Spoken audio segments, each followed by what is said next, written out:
Lost in Space a toujours été associé à l'aventure, à l'innocence, à un monde où une famille pouvait se perdre entre les étoiles et s'en sortir semaine après semaine. Un robot qui alertait des dangers, un vilain qui gémissait de douleur sans bouger d'un millimètre, un enfant qui sauvait la mise pendant que les adultes se disputaient. Mais les histoires derrière cette série semblent trop incroyables pour être vraies.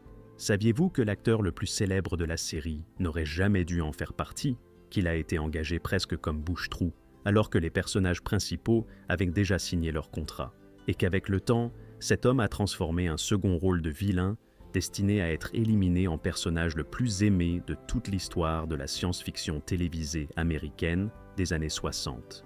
Saviez-vous que le patriarche de la famille, le héros principal, l'homme dont le nom définissait le rôle, est mort entièrement seul dans un appartement à Buenos Aires, en Argentine, et que personne ne l'a découvert pendant une semaine entière, que l'un des acteurs les plus appréciés de la distribution a quitté Hollywood pour devenir enseignant spécialisé, travaillant avec des enfants pendant plus de 20 ans avant que quiconque ne s'intéresse de nouveau à lui, ou que la femme qui a incarné la mère de toute une génération a vécu jusqu'à 100 ans, lisait le journal chaque matin jusqu'à la fin, et est morte avec la même élégance qu'elle avait portée toute sa vie.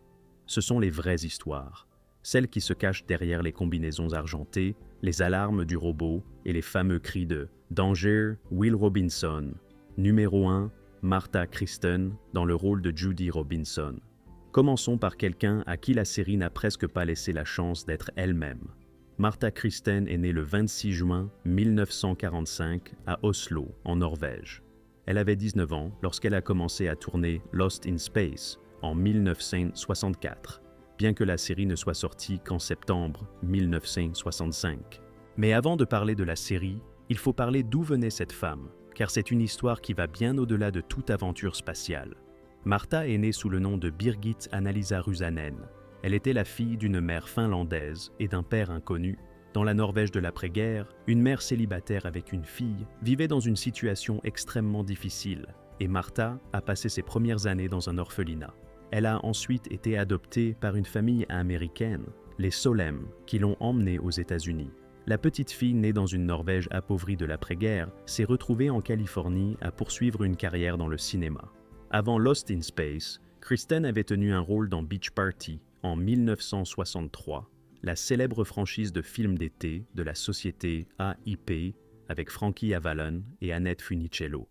C'était un visage nouveau, jeune, avec une présence naturelle. Irwin Allen la remarqua et décida qu'elle serait Judy Robinson, la fille aînée de la famille, celle qui avait techniquement une romance implicite avec le major Don West. Le problème avec Judy Robinson était simple. La série ne savait pas quoi faire d'elle. Lorsque la série a démarré en 1965, l'intention était que Judy soit l'intérêt romantique de Don West. Il y avait de la tension entre eux, des regards, du potentiel. Mais à mesure que la dynamique du show a évolué, à mesure que le Dr Smith et le robot ont commencé à dominer chaque épisode, les personnages adultes ont été progressivement relégués à la marge. Judy Robinson est passée d'un personnage avec son propre arc narratif à quelqu'un qui, pour ainsi dire, vérifiait les tableaux de bord et posait des questions. Martha Kristen le savait. Elle l'a dit publiquement à plus d'une reprise. Des années plus tard, elle s'est souvenue de l'épisode The Great Vegetable Rebellion, dans lequel l'acteur Stanley Adams jouait Tybo, une carotte parlante, et a commenté avec son ironie caractéristique que 7 ans de formation de comédienne avaient abouti à ça. Mark Goddard, qui interprétait Don West, a dit presque exactement la même chose. Après la fin de la série, en 1968, Kristen a continué à travailler à la télévision, apparaissant dans des séries comme Mannix, Remington Steele, Fame et Trapper John, MD. Elle n'a jamais totalement quitté le milieu, mais elle n'a jamais non plus retrouvé un rôle qui la place à nouveau sous les projecteurs de la même façon. Elle a participé au caméo dans le film Lost in Space de 1998, aux côtés de June Lockhart, Angela Cartwright et Mark Goddard. Elle a assisté à des conventions de science-fiction pendant des décennies, où l'affection des fans pour les acteurs de la distribution originale n'a jamais faibli. En 2015, elle a collaboré avec Bill Mumy et Angela Cartwright sur le livre de souvenirs photographiques Lost and Found in Space. En 2026, Martha Kristen a 80 ans, la petite fille adoptée de Norvège qui a fini parmi les étoiles. C'était le personnage que la série n'a jamais vraiment honoré comme il se devait. Elle le savait. Elle a continué quand même. Certains acteurs apprennent à vivre avec ça. Martha Kristen l'a fait avec plus d'élégance que la plupart. Numéro 2, Angela Cartwright dans le rôle de Penny Robinson. Il existe un type particulier de star qui brille pendant toute une enfance devant les caméras, puis décide que sa vraie vie est plus intéressante que n'importe quel rôle qu'on pourrait lui proposer. Angela Cartwright est née le 9 septembre 1952 à Altrincham, en Angleterre. Elle avait 12 ans quand elle a commencé à tourner Lost in Space. Et avant qu'on la connaisse comme Penny Robinson, la fille du milieu, la rêveuse, celle qui écrivait dans son journal et parlait avec le robot, elle avait déjà accompli quelque chose que la plupart des acteurs adultes ne réussissent jamais. Elle avait joué dans La Mélodie du Bonheur, 1965, dans le rôle de Brigitta von Trapp, la même année, la même petite fille, dans deux des projets les plus emblématiques du cinéma et de la télévision américain des années 60, simultanément. Mais ce n'est pas tout. Avant même cela, à l'âge de 3 ans, elle avait joué dans un film aux côtés de Paul Newman, pas en figurante, en fille du personnage de Newman. Puis, elle avait passé 7 ans dans The Danny Thomas Show, dans le rôle de Linda, la fille de Danny Thomas, avant que quiconque ne lui demande si elle voulait aller dans l'espace avec la famille Robinson. Penny Robinson était différente de Judy. Alors que Judy restait coincée dans le rôle de la jeune adulte sans grand-chose à faire, Penny avait de véritables moments de connexion émotionnelle. Son lien avec le robot, par exemple, était traité avec une tendresse que la série accordait rarement à ses personnages adultes. Penny était curieuse, sensible, un peu excentrique. Dans une série qui devenait de plus en plus absurde au fil des saisons, elle conservait quelque chose qui ressemblait à de l'humanité. Après Lost in Space, Cartwright a continué à apparaître à la télévision, dans My Three Sons, Adam 12 et The Love Boat. Et en 1979, elle a tenu un rôle dans Panique sur le Poséidon, dirigé justement par Irwin Allen, le créateur de Lost in Space. Mais c'est dans une toute autre direction qu'Angela Cartwright a trouvé sa vocation la plus durable. Depuis l'adolescence, elle avait toujours un appareil photo entre les mains. La photographie, commencée comme passe-temps, est devenue une carrière professionnelle. Aujourd'hui, Angela Cartwright est reconnue comme photographe et artiste visuelle, avec ses propres expositions et des travaux publiés. Elle est une présence active dans la communauté artistique de Los Angeles et a écrit et collaboré à plusieurs livres d'art et de photographie. En 2018, elle est apparue dans la 2e saison du remake de Lost in Space sur Netflix, dans le rôle de la mère du Dr. Smith, une petite blague des scénaristes qui n'est pas passée inaperçue auprès des fans de la série originale. C'était une apparition brève, mais parfaitement calibrée. Lorsque June Lockhart est morte en octobre 2025, à 100 ans, Angela Cartwright a publié sur les réseaux sociaux « Je ne peux qu'imaginer qu'elle se sent totalement chez elle en quittant cette planète pour entrer dans les étoiles. » Ce n'était pas une formule préparée par un attaché de presse. C'était quelqu'un qui parlait d'une femme qu'il avait protégée, enfant, avec la même chaleur dans la fiction qu'en dehors d'elle. En 2026, Angela Cartwright a 73 ans. Elle était la fille du milieu de la famille la plus célèbre de la science-fiction télévisée américaine. Et c'est elle qui s'est avérée avoir trouvé la façon la plus sereine et la plus authentique de continuer. Numéro 3, Mark Goddard, dans le rôle du Major Don West. C'est l'histoire d'un homme qui est arrivé à Hollywood avec de l'ambition, est devenu malgré lui le faire-valoir de sa propre série, et a fini par être l'une des personnes les plus accomplies que cette aventure ait produite. Mark Goddard est né le 24 juillet 1936 à Lowell, dans le Massachusetts. Il avait 28 ans quand il a été engagé pour Lost in Space. C'était un acteur de télévision avec un solide bagage. Il avait eu des rôles réguliers dans Johnny Ringo et The Detectives, et il était exactement le type de visage séduisant et fiable qu'Irwin Allen voulait pour le Major Don West, le pilote du Jupiter 2, l'homme qui devait être le bras droit du professeur Robinson et l'intérêt romantique de Judy. Ce que Goddard ne pouvait pas savoir, ce que personne ne pouvait savoir à l'époque, c'est qu'un acteur nommé Jonathan Harris allait rejoindre la distribution après le pilote et transformer entièrement la série. Don West avait démarré comme personnage d'action.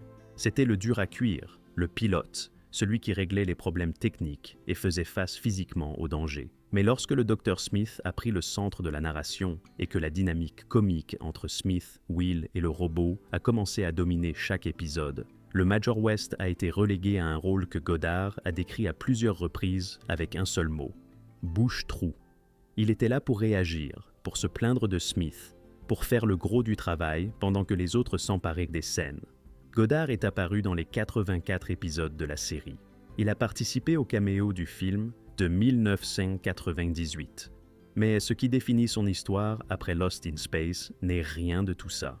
Mark Goddard est retourné à l'école. Il a complété sa formation universitaire, obtenu un master en éducation au Bridgewater State College dans le Massachusetts, et pendant plus de 20 ans a travaillé comme enseignant spécialisé à Middleborough, dans le Massachusetts. L'homme qui avait piloté le Jupiter 2 sur les écrans de millions de foyers américains a enseigné à des enfants ayant des besoins particuliers dans une école publique de son état natal. Il a publié ses mémoires, To Space and Back, en 2008. Le 10 octobre 2023, Mark Goddard est décédé à Hingham, dans le Massachusetts, à l'âge de 87 ans. La cause était une fibrose pulmonaire. Bill Mumy, qui avait été son ami et son frère pendant 59 ans, a écrit sur les réseaux sociaux que les derniers mots qu'il s'était dit par téléphone, en juillet, avaient été « Je t'aime ». Angela Cartwright a écrit qu'elle l'aimait comme le Major West, mais aussi comme la personne qu'il était. Drôle, décalé, quelqu'un qui me faisait toujours rire sur le plateau et en dehors. Il y a quelque chose qui mérite d'être dit sur Mark Goddard. Il voulait plus que ce que la série lui a donné. Il l'a dit sans amertume, mais avec clarté. Il voulait être le héros. Il a fini par être le professeur. Il s'avère que le professeur était le rôle qui lui allait le mieux. Numéro 4, Guy Williams dans le rôle du professeur John Robinson. C'est l'histoire de l'homme qui avait tout ce qu'Hollywood demande: la stature, la beauté, le charisme, le talent, une carrière sans faille, et qui, une fois qu'il avait fait ce qu'il voulait faire, est simplement parti. Guy Williams est né le 14 janvier 1924 à New York, sous le nom d'Armando Joseph Catalano, fils d'immigrants siciliens. Il mesurait 1,90 m, avec des yeux noisettes et une présence physique qui clouait les caméras. Avant d'être le professeur Robinson, il avait été Zorro, et pas n'importe comment. Il avait été le Zorro de Walt Disney, celui qui de 1957 à 1959 a incarné le personnage pour toute une génération d'enfants qui grandissaient en s'entraînant à l'escrime avec des bâtons dans le jardin. Quand Lost in Space est arrivé en 1965, Guy Williams avait 41 ans. Le professeur John Robinson était l'homme qu'il fallait jouer par l'homme qu'il fallait. Un scientifique et explorateur dont la mission était de mener sa famille, coloniser le système d'Alpha du Centaure. Un chef, un père, un homme de science qui savait aussi se battre quand c'était nécessaire. Il y a quelque chose que les fans de la série se rappellent avec une certaine tristesse. À mesure que le show évoluait, ou dérivait, selon le point de vue, vers la comédie absurde du trio Smith-Will-Robot, le professeur Robinson perdait progressivement son rôle central. Guy Williams avait de moins en moins à faire dans chaque épisode. Il le disait ouvertement dans les interviews, sans hostilité mais sans détour. La série qui avait commencé comme une aventure de science-fiction était devenue tout autre chose, et il n'était pas certain que ce changement ait été pour le mieux. Quand la série s'est terminée en 1968, Williams a pris une décision qui a déconcerté Hollywood. Il n'a pas cherché d'autres projets. Il avait bien investi son argent pendant les années de gloire. C'était un homme intelligent avec une aptitude pour la gestion, et il n'avait pas besoin de travailler. Alors, il n'a pas travaillé. Du moins pas au sens où Hollywood entend travailler.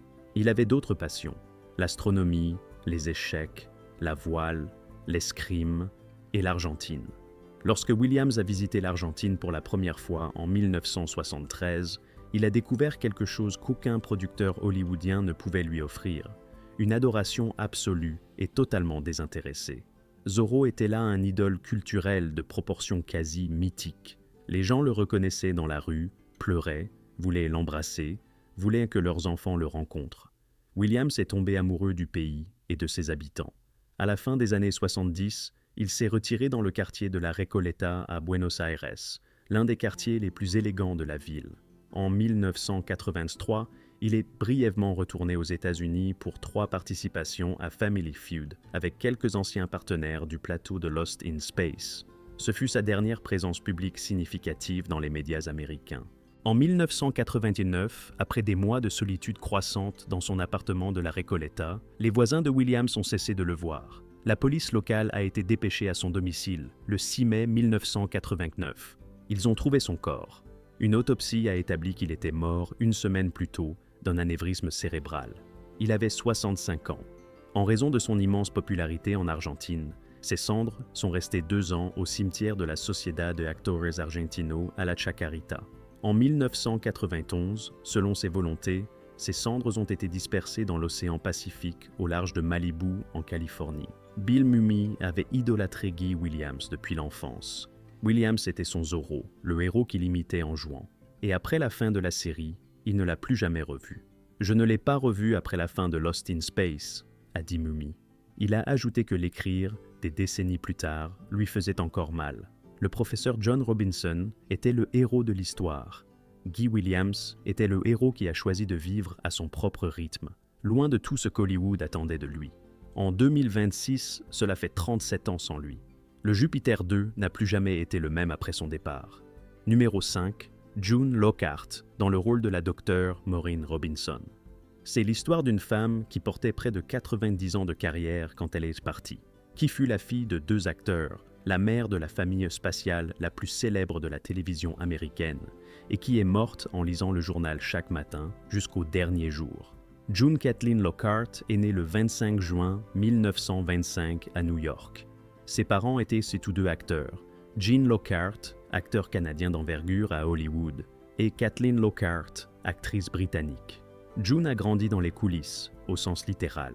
Elle a fait ses débuts près sur scène à 8 ans dans une production du Metropolitan Opera de New York. Elle est apparue au cinéma à 12 ans.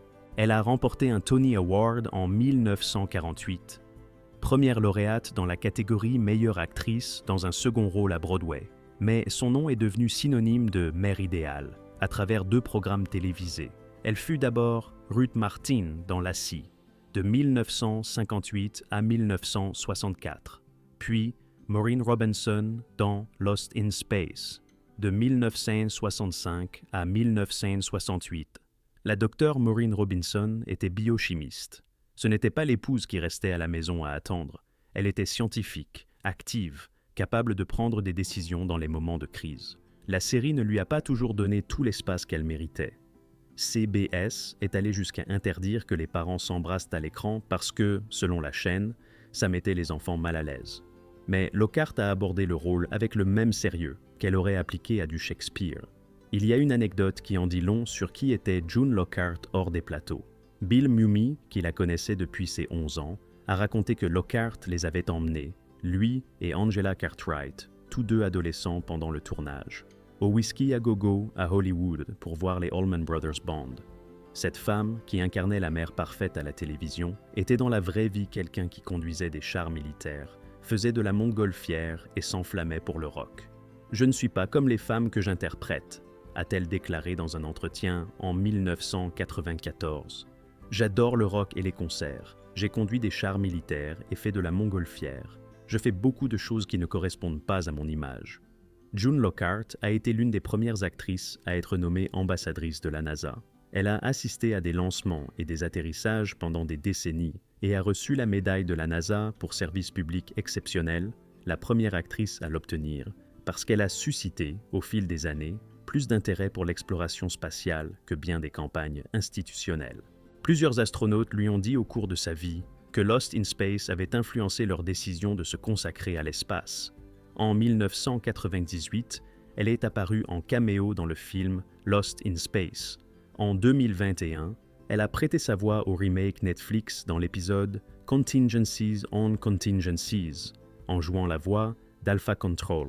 En 2025, June Lockhart a fêté son 100e anniversaire.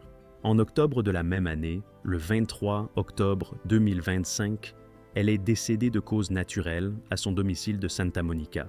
Elle avait 100 ans. Son porte-parole, ami de 4 décennies, a déclaré « Elle était très heureuse jusqu'à la fin, lisant le New York Times et le LA Times chaque jour.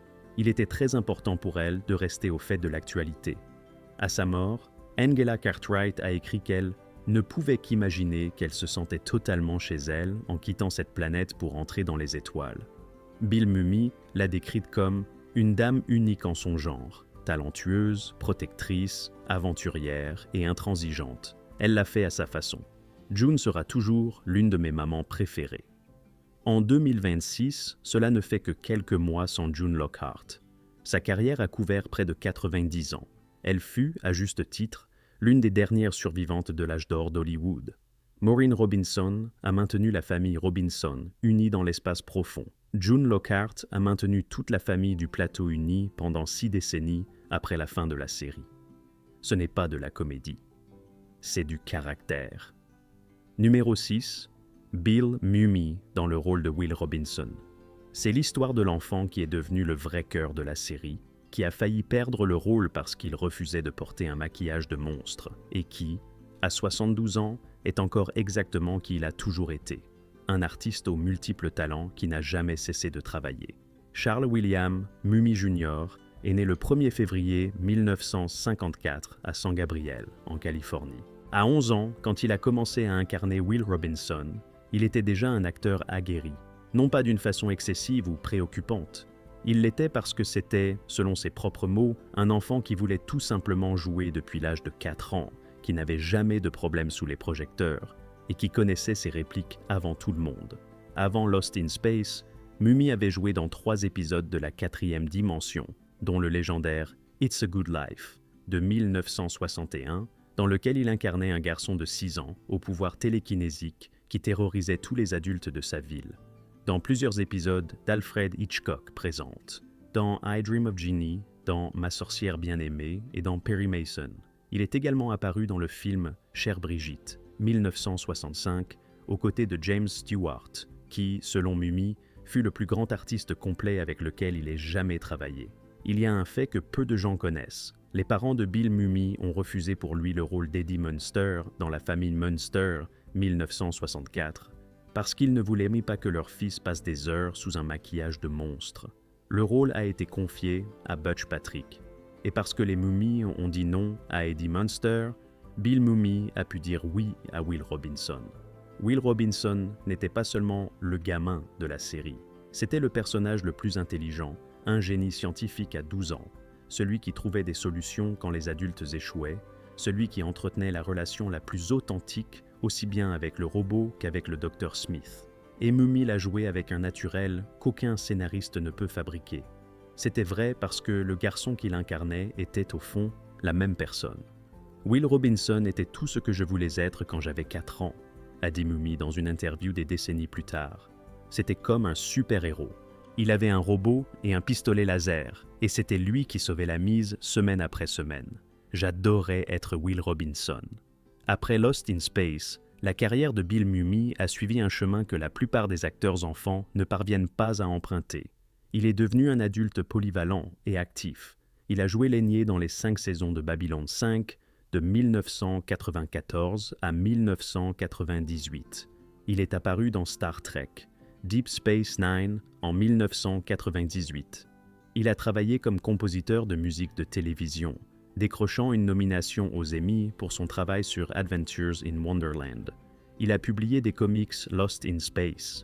Il a narré plus de 50 épisodes de l'émission Biographie de A et U. Et la musique.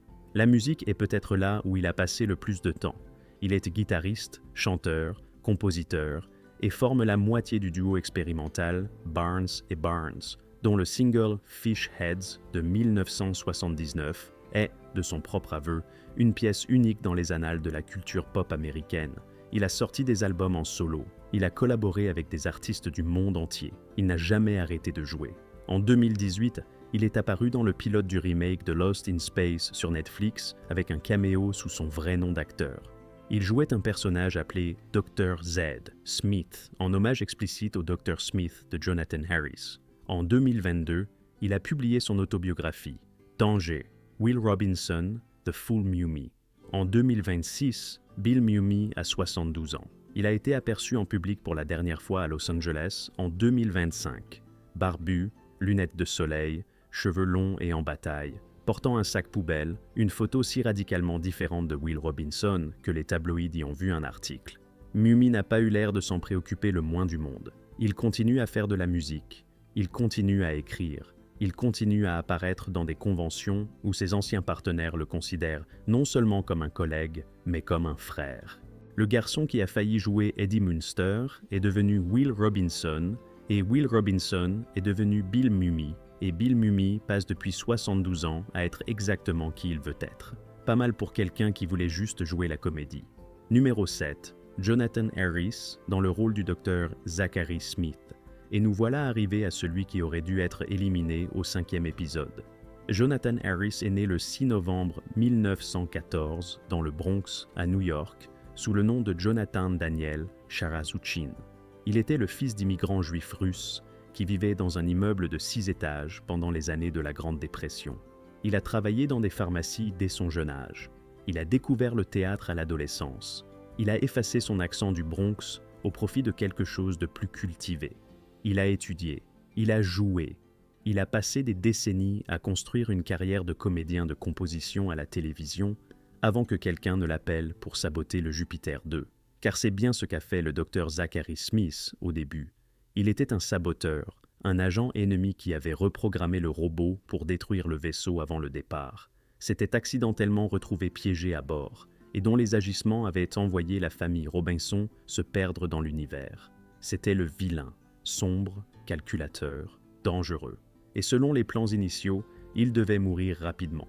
Ce qui s'est passé ensuite est l'un des accidents créatifs les plus heureux de l'histoire de la télévision américaine. Jonathan Harris trouvait le Dr Smith ennuyeux. Il l'a dit sans détour.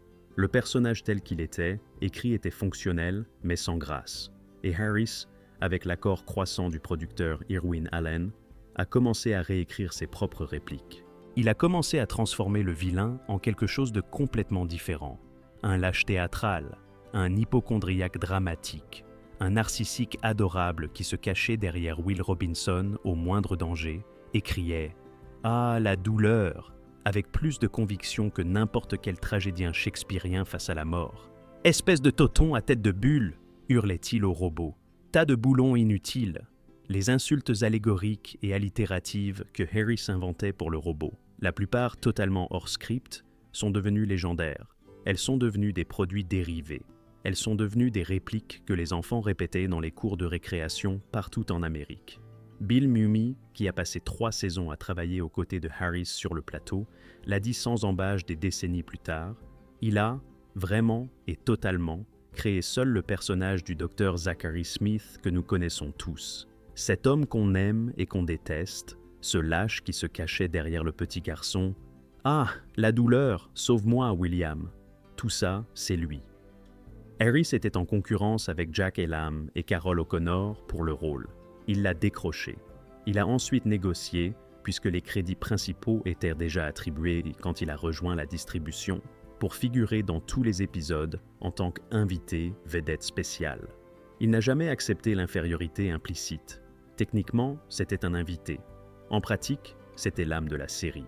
Après la fin de Lost in Space en 1968, Harris a rencontré ce que beaucoup d'acteurs trouvent après avoir créé un personnage trop identifiable, le typecasting.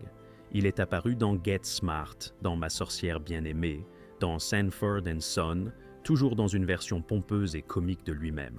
Il a eu une série d'actions dans les années 70, Space Academy, où il jouait un sage et honorable commandant spatial, l'exact opposé du Dr Smith, mais il n'a jamais retrouvé les mêmes sommets. Vers la fin de sa carrière, Harris a trouvé une seconde vie comme acteur de doublage dans l'animation. Il a joué Manny la menthe religieuse dans Mille une Pats, 1998.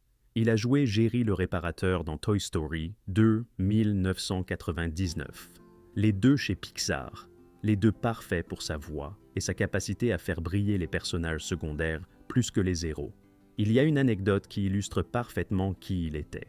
Quand les acteurs du casting original ont fait leur caméo dans le film Lost in Space de 1998, June Lockhart, Mark Goddard, Martha Kristen, Angela Cartwright, Jonathan Harris a refusé.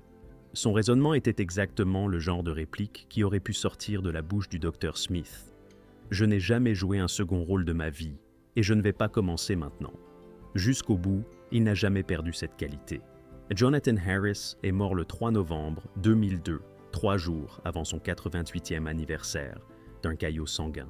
Jusqu'au jour de sa mort, il recevait 500 lettres de fans de Lost in Space par mois et répondait à chacune personnellement.